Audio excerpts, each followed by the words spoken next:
প্রিয় বন্ধুরা, কেমন আছেন সবাই? আশা করছি সবাই ভালো আছেন। আজকের গল্পটিতে আপনাদের সাথে শেয়ার করব শ্বশুর যেভাবে আমার সাথে তার মনের আশা পূর্ণ করেছিল। তো ভিডিওটি শুরু করার আগে আপনি যদি আমার এই চ্যানেলটি নতুন দর্শক হয়ে থাকেন তাহলে চ্যানেলটি সাবস্ক্রাইব করে আমাদের সাথে থাকবেন। 3 বছর আগের কথা, আমার বয়স তখন সবেমাত্র 16। দেখতে শ্যামা রঙের হলেও আমি বেশ স্বাস্থ্যবতী ছিলাম।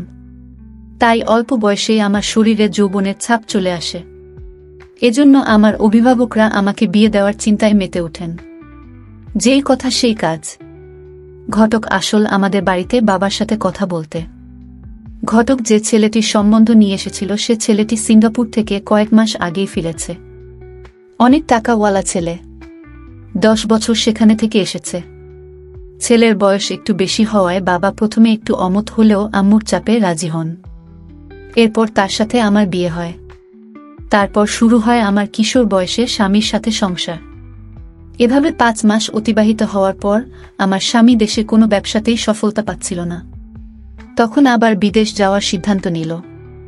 তবে বিদেশ যাওয়ার বিষয়ে আমার কোনো সিদ্ধান্ত সে নেয়নি। আমি তাকে দেশেই কিছু করার জন্য বারবার বলি, কিন্তু কে শোনে কার কথা।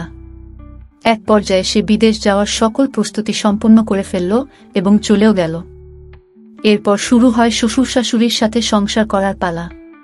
শ্বশুর শাশুড়িও আমাকে খুব ভালোবাসতে লাগল। আমার শাশুড়ি ছিল শারীরিকভাবে কিছুটা অক্ষম, অর্থাৎ উনার এক হাত প্যারালাইসিস রোগে আক্রান্ত হয়ে অক্ষম হয়ে যায় এবং কোনো কাজও তিনি এখন করতে পারেন না। অন্যদিকে আমার শ্বশুর আর একটি বিয়ে করার জন্য ঘটকের সাথে কথা বলাবলি করছিল। এমতাবস্থায় আমার স্বামীকে বিষয়টি জানালে বাবাকে অনেক কিছু বুঝিয়ে শান্ত করেন। এদিকে আমার শ্বশুর প্রায়ই আমার শাশুড়িকে ধমক দিয়ে কথা বলে। আমার শাশুড়ি অনেকটা নীরব হয়ে সহ্য করে। জানি না তাদের মধ্যে আসলে কি চলছে। আমার শাশুড়ি কখনই বাড়ির বাহির হন না। কয়েকদিন পর এক রাতে আমার শ্বশুর শাশুড়ির রুমে অনেক বাকবিতণ্ডা শুনতে পেলাম। দরজা পর্যন্ত এগিয়ে গেলাম। শুনতে পেলাম আমার শাশুড়িকে বলছে, তুমি কয়েকটা দিন আত্মীয়ের বাড়ি থেকে ঘুরে এসো, আমি কালকের মধ্যেই আরেকটি বিয়ে করব। আমি চলে আসলাম আমার ঘরে। পরদিন দেখি আমার শাশুড়ি আত্মীয়ের বাড়ি যাওয়ার প্রস্তুতি নিচ্ছে। আমি বললাম, আম্মা আপনি কোথায় যাবেন? জবাবে বললেন, আমি তো অনেকদিন যাবৎ কোথাও যাই না, কয়েকটা দিন ঘুরে আসি, তুমি একটু তোমার শ্বশুরের সেবাযত্ন করো। তিনি চলে গেলেন। ওই দিন আমার শ্বশুর বাজার করে এনে বলল, ভালো করে রান্না করো, আজ মজা করে খাবো। আমি রান্না করলাম। খাবারের সময় আমার শ্বশুর আমার দিকে অদ্ভুত দৃষ্টিতে তাকিয়েছিল। আমি না বোঝার ভান করে খাওয়া শেষ করলাম। রাতে অনেক ভাবলাম কেন তিনি আমার দিকে এমনভাবে তাকিয়েছিলেন। কোনো কুল কিনারা পেলাম না। পরের দিন আমি বাথরুমে ঢুকলে বাহিরে পায়ের শব্দ লক্ষ্য করলাম। টিনের দরজা হওয়ায় ছোট একটি ফুটো দিয়ে দেখলাম আমার শ্বশুর চলে যাচ্ছে। বাথরুম থেকে বেরিয়ে অনেক চিন্তা করলাম তিনি সেখানে কি করছিলেন। অনেক ভাবা চিন্তার পর মনে করলাম, পুরুষ মানুষ তো, হয়তো আমার শরীর দেখার জন্যই সেখানে গিয়েছিল। এরপর থেকে আমি লক্ষ্য করছি যে তিনি যখন তখন আমার দিকে খারাপ নজরে তাকাচ্ছে। একদিন দুপুরে রান্না করছি, এমন মুহূর্তে আমার শ্বশুর আমার রান্নাঘরে প্রবেশ করেন। আমি ভয়ে আটকে উঠি, কিন্তু আমার শ্বশুরকে বুঝতে দিলাম না। সারা বাড়ি ফাঁকা। এই সুযোগটাই নিলেন তিনি। আমাকে পেছন থেকে জাপটে ধরলেন আমার শ্বশুর।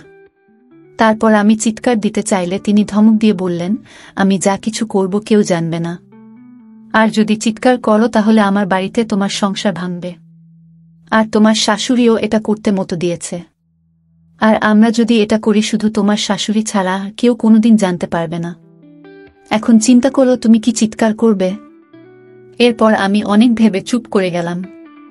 তিনি আমার শরীরে স্পর্শ করা শুরু করলেন। আমি আর বাধা দিলাম না। এক পর্যায়ে তিনি আমাকে রান্নাঘরের মেঝেতেই আমার সাথে যৌন কাজ সম্পন্ন করলেন। তারপর থেকে আমার সাথে মজা করে কথা বলা, হাসাহাসি ইত্যাদি শুরু করলেন। ওই রাতে তিনি আবার দরজায় এসে ডাকছিলেন। প্রথমে আমি খুলব না বললেও শেষ পর্যন্ত আমার সুরের ডাকাডাকিতে দরজা খুলতে বাধ্য হলাম। ভেতরে প্রবেশ করেই যেন বাঘ হয়ে গেলেন আমার সুর। সারা রাত আমার সাথে যৌন কাজ করেন। এভাবে পরের দিন থেকে আমার সাথে খুব আনন্দ করে কথা বলা আর যৌন কাজ করতে শুরু করল। এভাবে কয়েকদিন যাওয়ার পর আমার শাশুড়ি বাড়িতে ফিরে এলো।